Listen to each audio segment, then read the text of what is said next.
Fala, catalisador. A aula de hoje é sobre soluções, que é o nosso assunto aí agora. Nós vamos ver. Soluções são misturas homogêneas. Você aprende lá na primeira série do ensino médio que toda mistura, quando só possui uma fase, eu vou chamar ela de mistura homogênea. Homo significa igual. E ali vai dizer que ela só vai ter um aspecto uniforme. Seja principalmente quando for levada ao microscópio, for levada a algum instrumento que possa, aparelho que possa analisar isso. Somente a olho nu, nem sempre você vai acertar que é uma mistura homogênea. Por exemplo, o leite. Visualmente, a olho nu, parece ser uma mistura homogênea, mas na verdade é uma mistura heterogênea, porque se levado para um microscópio ou algum outro instrumento, você vai perceber outras fases ali presentes. Consequentemente, vai ser uma mistura heterogênea. Então, grava bem na sua mente. Soluções são misturas homogêneas. Isso significa que sempre vai ser líquido? Não, nós temos misturas homogêneas que são consideradas ou sólida, ou no estado gasoso, ou no estado líquido. Então, tira da sua mente aquela ideia de que só existe mistura homogênea líquida. Não, também pode ser encontrada em outros estados da matéria. Então, nós vamos ver um resumo sobre as soluções e vamos analisar com relação à curva de solubilidade, solução saturada, insaturada e supersaturada. A importância disso na nossa vida é que, por exemplo, um soro que você toma ali, né, injetável, por exemplo, ele é uma solução. Quando você vai fazer, por exemplo, seu café, é uma solução. Se você vai fazer também um suco, a gente considera que é uma solução. E assim vai indo. Várias coisas no nosso dia a dia são soluções químicas, né? Não solução de problema, tá? Então, isso significa que as soluções estão bastante presentes no nosso dia a dia. Se você misturar água e álcool, por exemplo, também vai ser uma solução. Água e acetona, e assim vai indo. Então, nós temos algumas soluções no nosso dia a dia aí, água e açúcar, quando totalmente ali dissolvido. Solução também nós vamos ter de água e sal, principalmente, que é uma das mais vistas. E é um dos exemplos que nós vamos ver aqui, que é a água mais NaCl, cloreto de sódio. Então, vamos lá.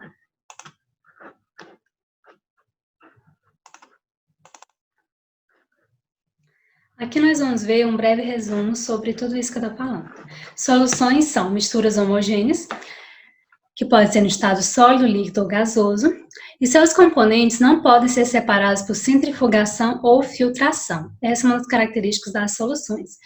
E exemplo, nós temos o bronze, nós temos o vinagre, que é uma solução ali de água e ácido acético.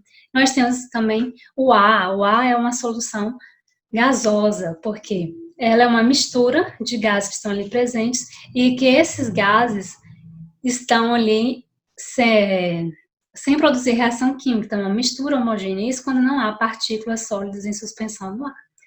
Solubilidade e classificação. Você aprende lá também na primeira série do ensino médio que solubilidade é a capacidade de um solvente dissolver um soluto. Por exemplo, se você tem água e sal, quem é o soluto e quem é o solvente? Quem vai diluir quem? A água vai dissolver o sal. Então, isso significa que a água é o nosso solvente e o soluto é o sal, o NaCl. É muito comum ouvir que a água é o solvente universal, mas isso nem sempre é verdade. Por quê? Tem muitas substâncias que não são dissolvidas pela água, que formam precipitados.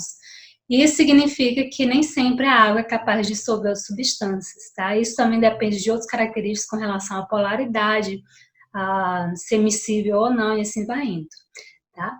E é uma característica, ao mesmo tempo, um pouco ruim da água ser um solvente universal, porque ela acaba conseguindo levar a poluição do ar para ela, ou de outros meios do solo também, para outros locais. Consequentemente, se torna uma água contaminada e prejudica ali o meio ambiente, as pessoas que estão ali ao redor. Então, é uma característica que se torna um problema de vez em quando aí. Então, solubilidade e classificação. Então, vamos imaginar a seguinte situação. Temos um copo de água e nele vamos colocar uma colher de sal, que irá se solubilizar por completo. formando uma solução. Se continuarmos colocando sal, vai continuar sendo dissolvido, sendo solubilizado? O que você acha? Mas até quando? Ou melhor, até que quantidade é possível conseguir ele dissolver dentro de um copo com água? Já se perguntou? Então, existem soluções que vão ser classificadas de formas diferentes, de acordo com a quantidade ali que está presente de soluto que foi dissolvida nela, ok? Então, experimento água e sal.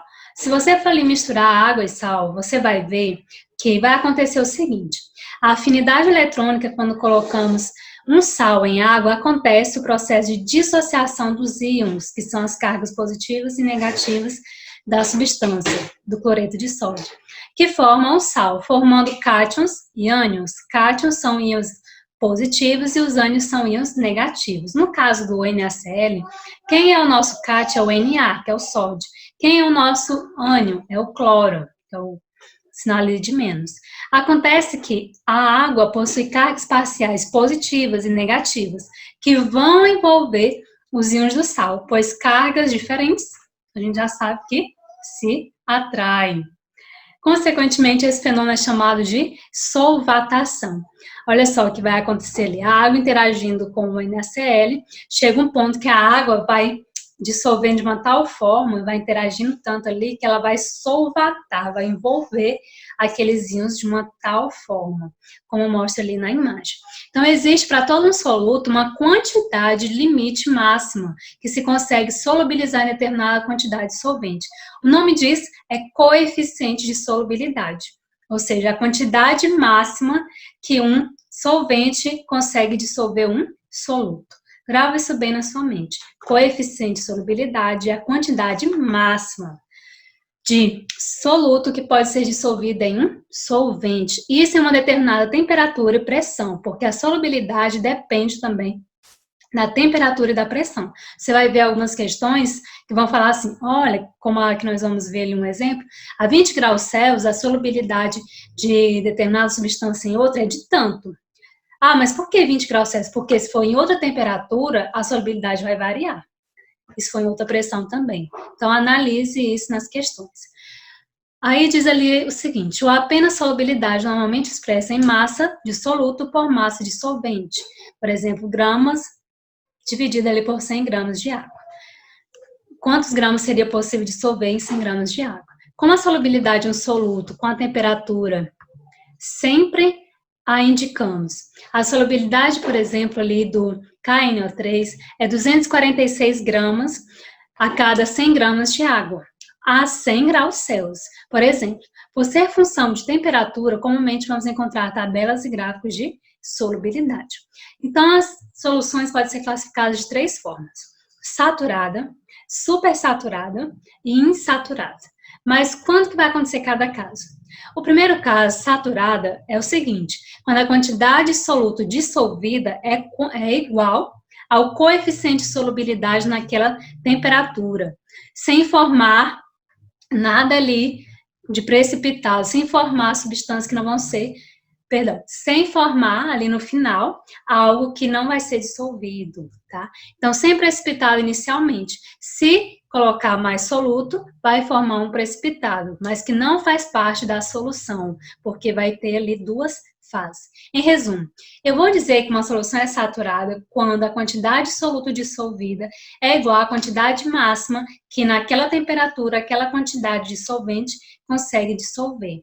Por exemplo, se eu consigo dissolver ali 36 gramas de NaCl em 100 gramas de água a 20 graus Celsius, se eu fiz exatamente esse mesmo experimento, o que vai acontecer? Eu vou ter uma solução saturada, porque o limite máximo é de 36 gramas em 100 gramas para ser dissolvido e eu fiz exatamente esse mesmo processo. Então, isso significa que eu fiz uma solução saturada. Agora, uma solução supersaturada. Como o próprio nome já diz, é quando a quantidade de soluto dissolvido é maior. Então, usa o símbolozinho com a sua mão direita, tá? É maior do que o coeficiente de solubilidade, que é a quantidade máxima de soluto que é possível dissolver naquele solvente. E isso forma soluções instáveis. Por quê? Porque o excesso de soluto se separa da solução a maior perturbação do sistema. Consequentemente, você consegue também por meio de aumento da temperatura. Isso vai acontecer quando você já acrescentou ali uma quantidade, saturou aquela substância, beleza. Mas aí você vai colocando mais, acima da quantidade já que foi, que ela consegue dissolver. Isso vai determinar para uma solução ser supersaturada, quando a quantidade de soluto dissolvido é maior do que o coeficiente de solubilidade, que é maior do que a quantidade que ela suporta.